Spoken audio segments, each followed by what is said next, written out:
بتاؤ، بات وہی چل رہی تھی کہ مرتی کیا چیز ہے؟ مرنے والی چیز ہے جسم، جسم سے روح نکلتی ہے نا، تو مرنے والی چیز جو ہے وہ جسم ہے.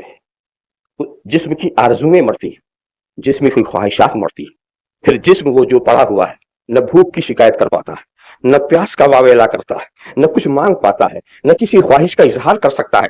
دنیاوی خواہش میں یہ ہم لگے ہوئے ہیں، یہ ہماری جسمانی خواہشیں جتنی ہیں اس میں ہم پھنسے ہوئے ہیں. ہمارا جسم چاہتا ہے، نفسانی خواہشات ہے، اور یہ سب چیزیں مرنے والی ہیں. جب روح نکلے گی سب مرنے والی ہیں تو کہتے موتو قبل ان تموتو، جو چیز مرنے والی ہے اسے پہلے ہی مار. سیدنا مولانا محمد کما تحب نبی ان تصلی علیہ، بزرگان دین نے یہی نسخہ استعمال کیا، یہی استعمال کیا کہ جسے آخر میں مرنا ہے اسے ہم کیوں نہ پہلے ہی مار دیں، نفس کو مار دیں، نفسانیت کو مار دیں، اس کی آرزوؤں کو مار دیں، اس کی خواہشات کو مار دیں. اور جب سب کچھ مر جائے گا ہمارے جسم کے اندر روح ہوگی، روحانیت ہوگی، روح کا ہوگا، روح کی پورا جسم روحانی ہوگا. ہمارے جسم میں مرنے والی کوئی چیز نہ ہوگی.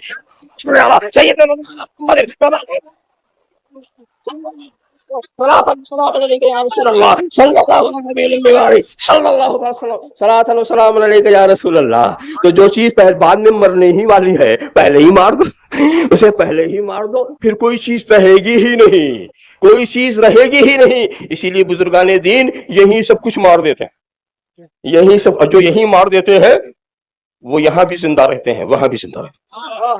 ان کو موت آتی ہی نہیں، وہ صرف موت کا ذائقہ چکھے.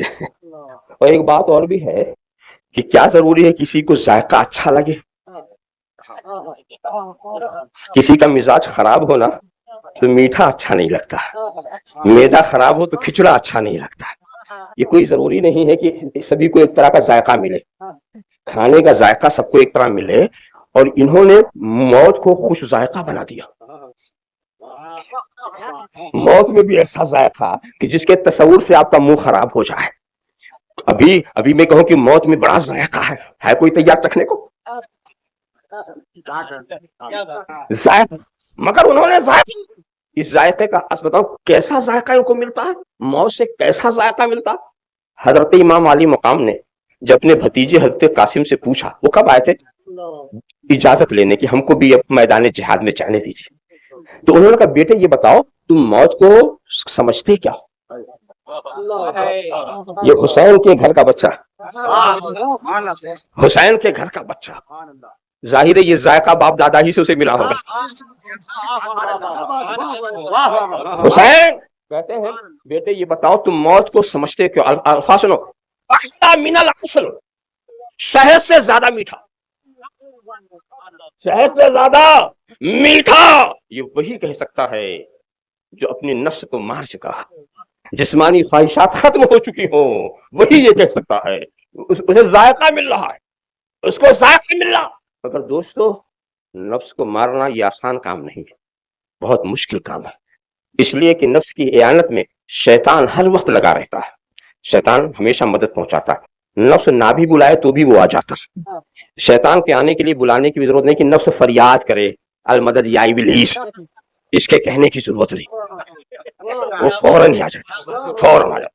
ذرا سا دیکھیے تو وہاں پر یہ اچھا ابلیس بھی بڑا چالاک، اس نے بھی یہ سوچا کہ نفس کی مدد کے لیے تو ہم تو جا رہے ہیں مگر کہیں عقل بھی اپنے مددگار کو بلا لے تو. نفس بھی ہے اور عقل بھی ہے نا، دونوں کمزور نہیں ہیں. عقل تنہا پڑ گئی، نفس کے ساتھ شیطان بھی شریک ہو گیا، کہیں عقل نے بھی اپنے مددگاروں کو بلا لیا تو کیا ہوگا؟ اس لیے کہ ہمیشہ عقل کے جو مددگار ہیں شیطان ان سے گھبراتا ہے. عقل کے مددگاروں میں سے تو ایسے بھی مت ہوا ہے کہ وہ آتے ہیں تو شیطان راستہ بدل دیتا.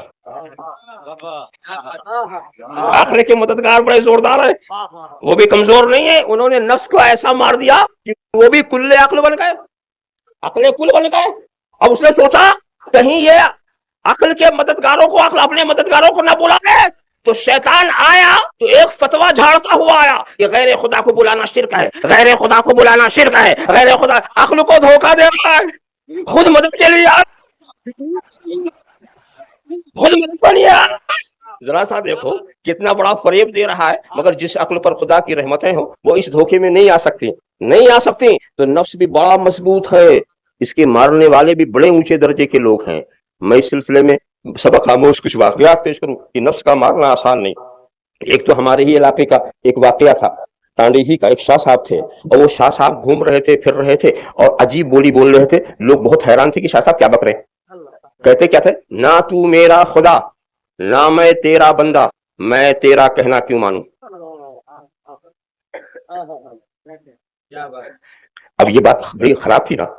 اتفاق سے مولانا قاضی شمس الدین صاحب علیہ رحمت الرضوان منظر حق میں وہاں شیخ الحدیث تھے، ان کے کانوں تک بات پہنچائی۔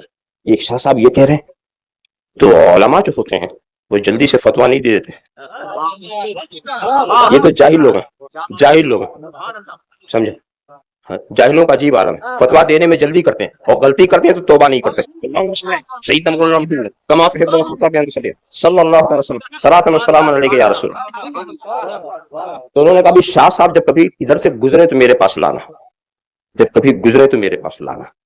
جناب والا خیر لے آئے، ادھر سے گزرے تو کہا کہ مولانا آپ کو یاد کر رہے ہیں۔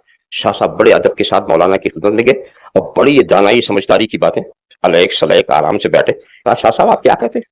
کہ مولانا آپ عالم دین نائب رسول۔ آپ نے پوچھا میں بتاؤں گا، یہ میرا ایک راز ہے، مگر آپ کو بتاؤں گا۔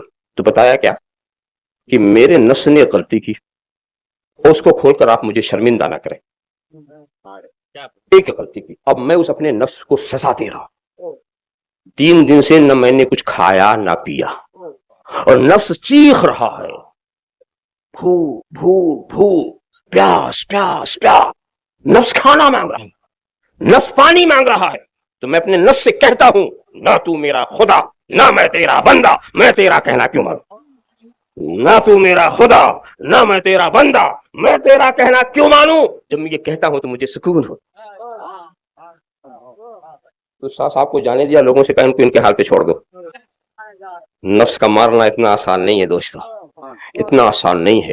اس سلسلے میں ایک اور بہت ہی عبرت سبق آموز واقعہ، یہ رجال حدیث میں ایک بزرگ راویان حدیث میں جن کا ذکر آتا ہے، علامہ ابن نجیح، وہ اپنے شیخ عثمان حیری کی بارگاہ میں، ان کے پیر و مرشد تھے، ان کی بارگاہ میں سب لوگ بیٹھے تھے، کسی دینی کام کے لیے انہوں نے کچھ عطیات مانگے اپنے مریدین سے۔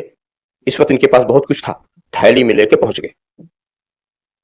جیسے ہی تھیلی سامنے رکھی، سب کے سب سبحان اللہ سبحان اللہ نعرہ لگا، ماشاء اللہ الحمدللہ نعرہ لگنے لگا۔ تھوڑی دیر تک تو بیٹھے رہے اور پھر چپکے سے اٹھے، حضور مجھ سے غلطی ہو گئی، میں نہیں دیتا، مجھے واپس کیجیے، مجھے واپس کیجیے، واپس کیجیے۔ حضرت نے واپس کر دیا، لے جاؤ۔ واپس لینا تھا، لعنت شروع۔ ارے پیر کو دے کے لے لیا، پیر کو دے کے لے لیا۔ راجع فی ہبتہ کر راجع فی قیہ، پڑھنے لگے لوگ، یعنی دے کے لے لیا، تھوک کر چاٹ لیا، دے کے لے لیا، چھوڑا کیسا پیر کا بھی اس نے لحاظ نہیں کیا، پیر کو دے کے لے لیا۔ اب لانا شروع، مگر وہ اپنا چلے گا لے کے۔ رات کی تاریکی میں آئے اور آ کر کے پیر سے کہتے ہیں، حضور میں نے تو خدا کے لیے دیا تھا، مگر جب لوگوں نے میری تعریف کی تو میرا نفس خوش ہو گیا، میں بھی کچھ ہوں، میں بھی کچھ ہوں۔ یہ دل میں آیا تو میں نے سوچا اب یہ بہت خوش ہوا ہے، اب اس کو زندگی بھر لعنت اس پر بھجواؤں گا، زندگی بھر اس پر لعنت بھجواؤں گا۔ یہ آپ لیں جہاں چاہیں، خدا کے واسطے خرچ کریں، مگر خدا کے لیے میری زندگی میں یہ راز نہ کھولیں، میری زندگی میں یہ راز نہ کھولیں۔ نتیجہ یہ ہوا کہ جب تک وہ زندہ رہے، جس راستے سے گزرتے تھے، یہی وہ ہے، یہی وہ ہے جس نے دے کے لے لیا، دے کے لے لیا، یہی وہ ہے۔ اور پھر یہ خاموشی سے گزر کے نفس سے کہتے تھے، ایک ہی بار تو خوش ہوا تھا نا، زندگی میں لعنت بھجواؤں گا، ایک ہی بار تو خوش ہوا تھا نا،